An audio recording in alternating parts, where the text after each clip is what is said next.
Assalamualaikum, selamat malam teman-teman semuanya. Pada kesempatan kali ini saya mau menjelaskan hal kecil yang sangat penting dan ini sering sekali teman-teman biasanya bingung, yaitu S in English. Bagaimana penggunaan S dalam bahasa Inggris?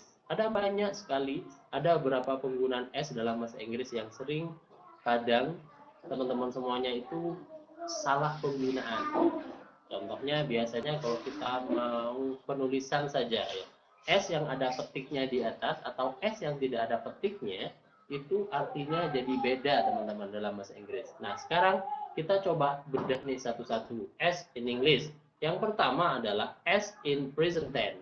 S ini biasanya dipakai dalam kalimat present tense, di mana kalimat ini biasanya S-nya keluar jika subjeknya itu kita sebut tamu atau orang ketiga tunggal, atau kalau teman-teman tahu ada he, she, atau it. He, she, it ini kita sebut tamu atau orang ketiga tunggal. Nah khusus untuk orang ketiga tunggal ini atau kita sebut tamu ini, maka harus dikasih S di kata kerjanya. Khusus tamu kita kasih S. Ini bahasa saya biasanya teman-teman. Dan contohnya adalah dia mendengar radio. Nah, he listen radio. Nah, karena he ini tamu, kita sebut tamu teman-teman, maka harus dikasih S di kata kerjanya. He listens radio. Jadi ingat, S ini hanya keluar jika subjeknya itu kita sebut tamu atau orang ketiga tunggal ya teman-teman. Oke, contohnya lagi dia mencuci pakaian.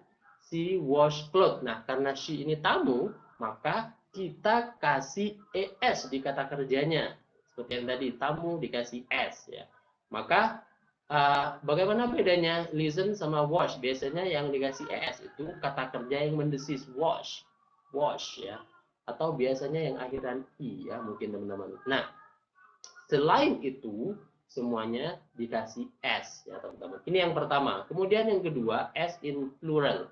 Artinya S digunakan untuk kata benda yang jamak. Lebih dari satu itu sudah jamak hitungannya. Nah, kalimat yang jamak atau plural dalam bahasa Inggris itu dibagi dua. Ada yang bisa dihitung, ada yang nggak bisa dihitung. Atau kalau bahasanya kita itu ada yang easy to count atau countable noun, ada yang uncountable noun.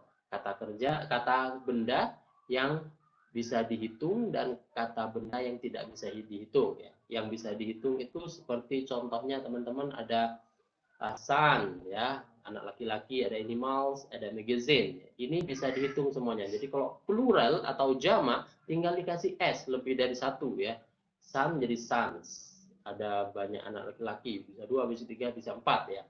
Kemudian animals, animals in English kita tinggal kasih S ya. Magazine tinggal dikasih S. Kemudian yang uncountable noun atau kata benda yang tidak bisa dihitung, jadi walaupun dia jamak atau plural, maka nggak boleh dikasih S teman-teman ya.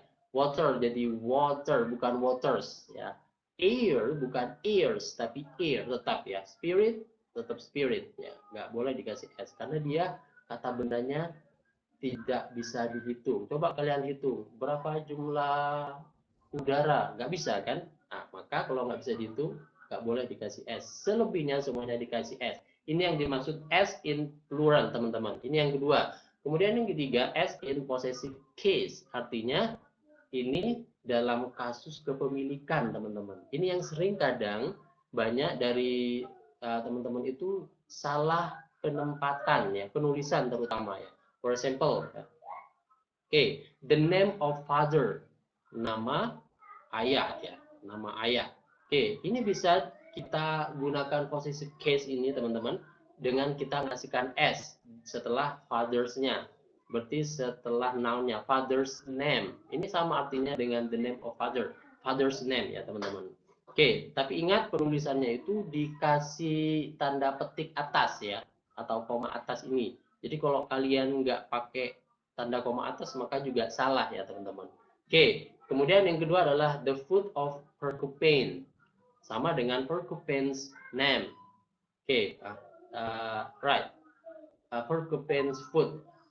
Sorry, ini salah penulisan ya teman-teman. Kemudian selanjutnya for time dipakai untuk waktu, ada this year's party, ya, pesta tahun ini. Jadi kalian bisa pakai ini ya, bisa pakai s ya, tapi ada tanda petiknya, atau juga today's dialect atau today's news bisa ya dipakainya. Jadi tinggal dikasih s tapi ada petiknya. Ini s yang digunakan yang ketiga ya teman-teman, possessive case ya. Oke, itu teman-teman ada berapa penggunaan s in English. Selain itu maka s jangan digunakan ya teman-teman. Oke, itu aja, semoga bermanfaat and see you, bye.